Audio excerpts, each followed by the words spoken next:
If you don't know how to host on Vercel, then you cannot call yourself a developer or an indie hacker or a tech founder right now, because if you cannot host something on Vercel, or if you cannot host something on the internet, then you are toast. Your project will always stay in the local host. So that's why I have created a comprehensive guide to host on the easiest hosting platform right now in the market, and that is Vercel for Next.js. So let's tune in the video and see how to use Vercel for our Next.js application hosting platform. So I've created one repository for you guys where I've created a deploy link. If you click this one, this will automatically make sure that it clones everything from my repo to your repo. It can be private repo or it can be public repo as per your choice. And again, you can create new team or you can use your existing team. Again, the scope in which how many GitHub accounts are linked to your Vercel ID. And then if you do this create, and if you, let's do this private in front of you guys. And it is asking me to give a repository name. So maybe MCP YouTube demo.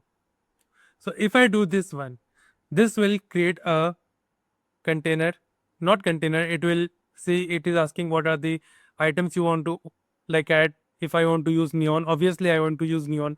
I'm using serverless Postgres database in my application, so I can just click on Neon and it will add. And these are the environment variables value I have to give, which I have created. So you can see what are the environment variables I have to give.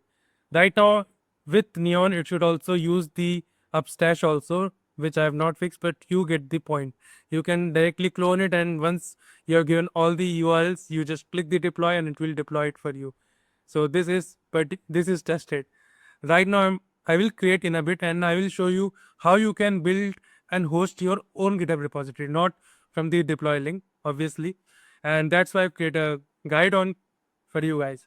So before that, I want to make sure that before you are hosting your Vercel or Next.js application on Vercel, you need to do some pre-checks. And that is, if you have a database, make sure that your like the migration scripts are properly synced with the hosted database, and it should always be like generate and then migrate, not pnpm db push if you're using Postgres database using Neon or Superbase. And after that, you need to do pnpm build. These two checks you have to do when you are experimenting in local.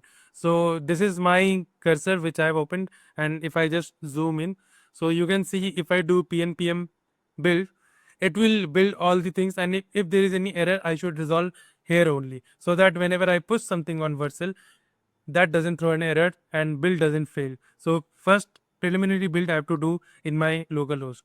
And once all the checks are done, everything is done, and if build is successful, then I will push. But before that, I need to make sure that I also do the pnpm push. So okay, my build is great, my build is done. So I will just go to, okay, I will just clear this for you guys and I will show you how what I mean by pnpm db generate.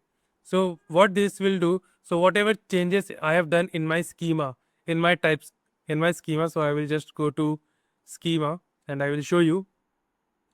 So you can see whatever changes I do here in the schema, I want to reflect that in my Postgres database, right?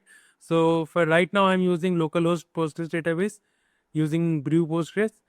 And again, if I change anything, it will make sure that pnpm dn generate actually fix that. So maybe I edit this one. Now if I do the pnpm db generate, you can see a new migration file is created. And if I go to the migrations, the migration file, you can see alter table tweet drop column content. Now if I do pnpm db migrate, it will migrate for me, but I don't want to do because it will throw an error, most probably because that field is needed by other applications. If it doesn't throw error in the runtime, it will throw an error. So let's try this for your sake.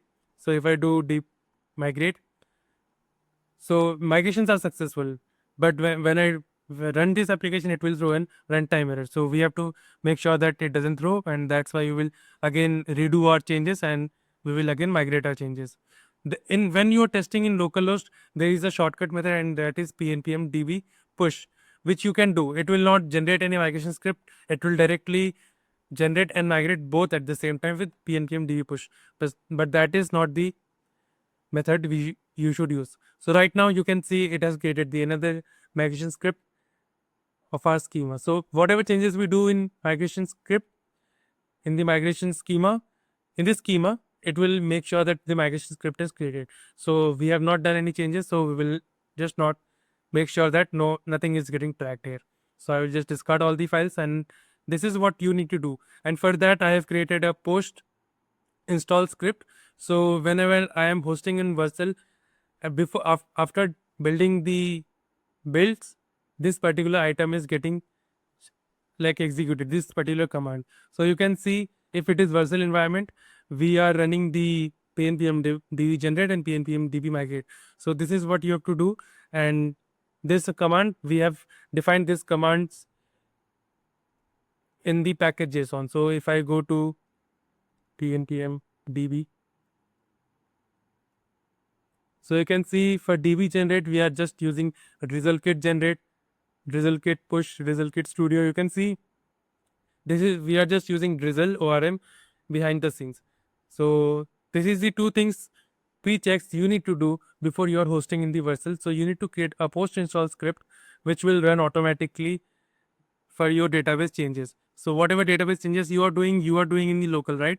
And you don't want to push everything on the production. If you are newbie, or if you are making sure that environment of your database, local database and production database are different, so you have to always run generate command and migrate command, and for that you need to create this post install script. So after we have done these preliminary checks, now our main thing comes installation. So in the installation we have to keep these three things. So I will just host it for you guys. So I will just go to my project and I will show you how you can do it. So if I go to add new project, and it will automatically get from the my GitHub repository. So this is the project repository which I need to make sure. So this is the URL I want to have, and again this is the obviously framework is Next.js, and the root directory, we can change the root directory. So these are the different root directories we can change, but we want the root directory as the root only. And if you want to change anything, you can change your settings. So this is what you have to do, and this is the environment variables. And right now my environment variables are in the env.example. So if I just show you the example, so you can see these are the environment variables which I need to give so that I get the exact item in my Next.js application.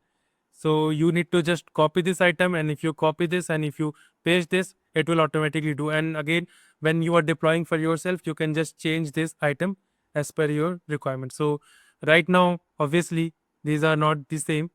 So I will just use my env example directly here, which I will just hide it for you guys so that you don't get my credentials. So env, and again I will copy this, and again I will paste this. So better auth secret, generating better auth secret is very easy. Generating better auth URL is easy. Okay, for better auth secret, I have given this code. Like if you go to the env example, and if you go to better auth secret, how to generate one, you can just use this in the terminal. So if you use one, so I will just show you guys how to use one. So if you do this item, it will generate for you guys. And once you have done this, you are all good. So whatever it generates, we will just copy paste it directly in our Vercel environment. So okay, it has generated. So you can see it has given the whole thing, but we will just copy this whole thing, and we will go here and we will delete this better auth secret, and we will just paste here. Okay, and better auth secret should go in the bottom, and you can see it is added in the bottom. So you just need to copy paste directly. And again, when you are hosting for the production, I have created, like for production we will use the production URL, for sandbox we will use the sandbox URL. So it is up to you. Again, for better auth URL, this should be your Vercel URL. So right now, if it is MCP Twitter Next.js, so most probably this project name, when it is hosted, it will be similar to Vercel, like Vercel app will be the final domain, and this will be the prefix. So we don't know what we will have. So I will just show you what are the earlier examples to actually, you can guess the right item for you. So you can see MCP client chatbot Vita Vercel.app. So this is the exact term which is used. So we will just use this directly. So here in the app URL, in the we have to give HTTPS and then MCP Twitter Next.js dot Vercel.app. So this is the URL which we have to give in better auth URL. This is the URL which we have to give in next public app URL. So if you can see, while installing the app URL is very important, people leave it localhost 3000, and this creates a lot of problem because lot of things are linked with your item. So this is one of the thing. And also I want to give you guys one heads up. Whatever prefix you give, like this prefix, if you give this prefix next public, if you give this prefix to any environment variables in your application, this will be visible to inspect element. So if someone is trying to make sure that this cannot be public and this is not a public environment variable, you need to hide it, then you need to use it without any prefix, that is without any next public. If you give next public, it will be rendered in the client. So anyone who knows how to inspect element and how to see local storage items and everything, they can actually get this environment variable. So you need to fix that also. If you don't want to get your customers, like you, if you don't want your customers to get your environment variable data. And again, you can see this Postgres URL. This should be different from what we are hosting. So again, this cannot be next public. So that's why you can see it is without any prefix. And for this Postgres URL, as I told you, you can use Neon directly if you use the one-click deploy. And if you don't want to use the one-click deploy, you just need to go to neon.com. Again, go to login, and it will land into your project dashboard. And in the project dashboard, you need to create a new project. So you can see I have to create a new project. Okay, so this is the Vercel's team. I need to go to my team, my personal account. Now you can see I can create a new project. And if I create a new project, I have to give. So this is the thing I have done for demo purposes. And if you go to the connect, here you will get all the items like your username, your password, and you can just copy this item. Obviously not this, you have to copy this item. And once you have copied this item, you need to paste it in the Postgres URL. And once you have done this, you are good to go. Now comes to the Google client. So again, how to get the Google client ID and Google client secret. So you can see this is my URL. I need to give this URL in the console. So I have already set up one project. So I will just go to that OAuth client directly. So let me go to the OAuth API and services. You have to go to API and services. Let me do it by theme for you guys. And then if you go to the OAuth screen, okay, we need to go to the credentials actually. And once you are here, okay. Once you are here, you can see you have to create the OAuth client IDs. So if you create one, you can create one. Obviously, you can go to the OAuth. Okay, not this one. Actually, you have to go to. Okay, you have to go to the create credentials, and then you have to create OAuth client ID. I will just give you the heads up what exactly do you need. So if you go to the existing project, what you need is the callback URL. So you can see I already hosted it earlier for my testing purposes, and you can see these are the URLs we have to allow. So what JavaScript origins can actually access this Google client ID. So you can see this is the Google client ID anyone can access, and again this is the URL. So what are the callback URL? So maybe if I am hosting on 3000, then I have to give callback Google API auth callback Google. And if I'm hosting in 3001, I have to give callback Google, then API auth callback Google. And if this is the Vercel URL, we have to update this one with the Vercel's URL. And once you are done this, you will get the client ID and the client secret. So you can see this is the client ID. Again, this is the client secret which you will get, and just you have to paste it in the Vercel directly. So you can see in the client ID and in the client secret. And once you have done this, you are good to go. Then comes the Twitter client ID and Twitter client secret. This is not needed, in my opinion. because we are allowing our users to bring their own Twitter client ID and Twitter client secret. So this is not needed. This was just for testing purposes. And again, you have to get the QStash URL, QStash token. Again, this is very simple. You have to go to Upstash. And if you go to the Upstash, and if you go to again login, you will go to the console upstash.com. And once you have here in the QStash, you can easily get the variables and everything. So maybe Vercel integration, if you want to do it. If you create this project, you will get it automatically. So that's my experience. So I will not get into the nitty gritty. I just wanted to tell you how you can get all the variables, all the items and everything. And once you have got all the items, Redis URL, Upstash, Redis token, Polar, like the Polar payments gateway, you just need to create one account. So I will just show you how to actually get one so that you don't have any confusion right now. And if you go to, again, this is my organization. So I will just go to the sandbox. And if I go to the sandbox, that's why I told you sandbox and production URL will be different as per our item. So you have to decide that. And if you go to the settings and if you go to general, you will see you can identify everything. And in the below, you have to create token. So this token will actually go in the Polar access token, this particular field. And then again, product ID, which you will already get if you have created the products, you will get the product ID from here. So if you just copy product ID, you will get the product ID. So you are done with Polar access token, Polar monthly, yearly product ID. This again Plunk I have covered in earlier videos also. So this is the email sender, email API, pay per use model. And again, this is not needed. This is just for my item. And then the R2 account. So let's just get the R2 also. So if you go to Cloudflare and if you go to R2 object maybe, okay. So I will just go to the Cloudflare dash. So let me just go to here. So Cloudflare is my R2, like all the data storage, like the S3 items will go to Cloudflare R2. So again, I need to continue with Google. Okay, I will just continue with Google then. So I have logged in into my account, and after logging in, it will show my dashboard. And in the dashboard, I have to create access token. So you can see I need these 3 items. Actually 4 items, and that is bucket name, secret access key ID, and account ID. Account ID is public, bucket name is public actually in my opinion.